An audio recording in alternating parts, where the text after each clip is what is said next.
What's up, guys? Josh Sykes with Bent Rods Guide Service.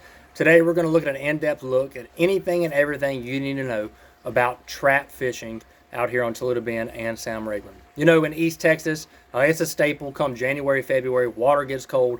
Fish are going to push in that grass, and a good reaction bite with a trap is going to catch some really big bags this time of year. So you better have a trap tied on. We're going to talk about what's tied on and what colors. And so, the biggest mistake I see people make is throwing the wrong rod. You know, I want something that's got a lot of backbone, not a ton of tip. If you're throwing a glass rod or something like a medium fast rod, man, it's just not quite enough to really rip that bait through the grass. This is a iRod Genesis 723, 7 foot 2 inches, a medium heavy power. It's their swim jig and vibrating jig rod, but it rips that trap really well. As far as reels go, a 7:3 to 1 gear ratio. Really seems to be able to keep that thing up on top of the grass where it's not burying down. Gets reaction strikes by reeling a little bit faster.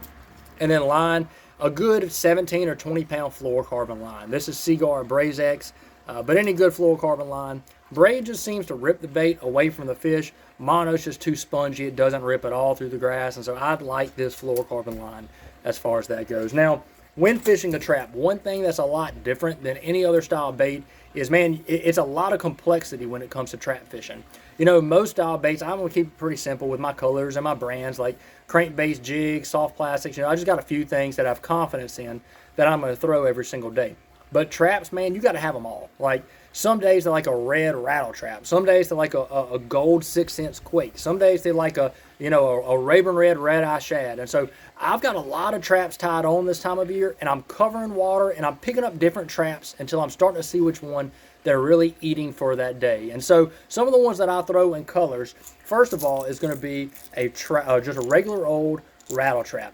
This is best in really, really skinny water where you don't have a lot of room between the top of the grass and the top of the water column. You can keep this trap really high, it rides high on the water column, and it rips really well, and it's real erratic. It really darts whenever you rip it. It's a great, great trap in really shallow water. Also, the old Excalibur XR50s. If you can still get your hands on these, man, buy them. It is one of my favorite traps to throw. This is the old Toledo Gold color. Booyah makes them. They say they're the same. I don't know. I haven't thrown them. I've still got plenty of these old Excaliburs, and they catch fish.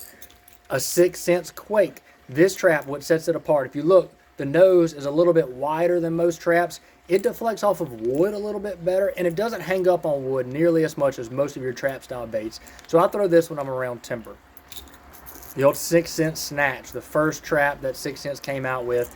Real good bait, smaller profile, real tight wobble. It absolutely gets bit. And so that's basically the brands I'm going to throw, and I'm rotating between each and every one of those brands. Color-wise, I'm going to throw a gold when it's sunny outside, and I'm going to throw some sort of red whenever it's cloudy, or if the water is really, really cold. You know, Toledo Gold, this is a red with a chartreuse bottom on it. You know, your Rayburn Reds is always hard to beat. And then, you know, something real bright and muddy in cold water can get bit. And so I'm rotating through a lot of these to see which ones get bits the most. Now, if I'm up in the grass and I'm starting to see a lot of shad flickering around, that's when I'll pick up a chrome blueback. It'll catch fish even in January. And so rotate between those things, cover a lot of water. Once you start getting bit, take note of how deep the fish was, if it was around sparse grass or clumped grass or grass lines, inside line, outside line, and what color and what specific bait you caught that fish on, and start to build a pattern off of that. And then lastly, kind of a well-kept secret around here is the old 6 cents quake. It's not a trap, but it does the same thing. It's got a real wide wobble to it, a wide kick. You can see that that bill is a lot different than most bills on most crankbaits.